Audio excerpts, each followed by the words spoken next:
Number 6 on Algebra 2 worksheet 20.4. This is a tricky one. It does give us a hint. It says hint, factor first. We don't see the factors with the parentheses like 1 through 5. And we kind of want it to look like that because then it'll be easier to get our intercepts.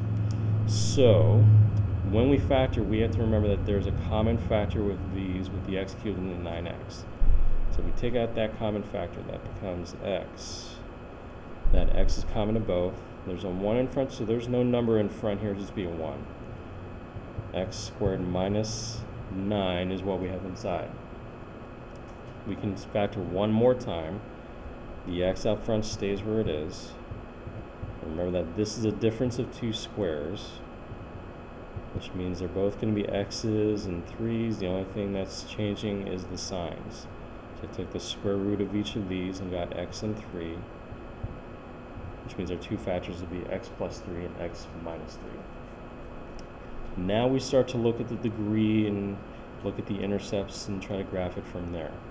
Our degree, and actually the degree is, in this first one is right here, it's that 3, it's the highest one. But if we're looking at factored form, you have all these 1's, add all those 1's, and our degree is 3. Now remember, that means that since it's an odd number, it's going to be going up in one direction and down in the other. So it might be going up to the right, down to the left, or down to the right, up to the left. Since that's positive, that means we're going to be going up to the right. So now we kind of have an idea it's going to go up to the right and down to the left. Our three factors give us our three x-intercepts. This x by itself means we have a point at the origin at 0. Opposite of this plus 3, 1, 2, 3, 1, 2, 3 is at negative 3. Opposite of this minus 3 is at positive 3.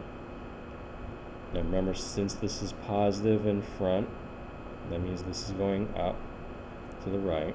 And since this is an odd degree, it's going down to the left. All of these 1's means there's no bouncing, there's no lay flats.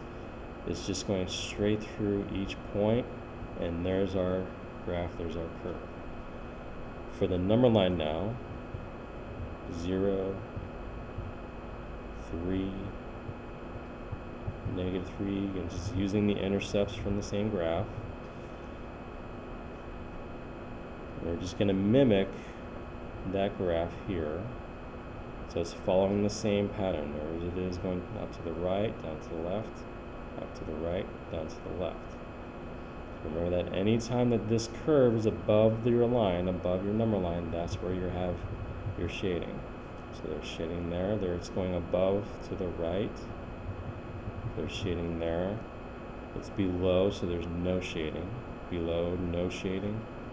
And we're done with number 6.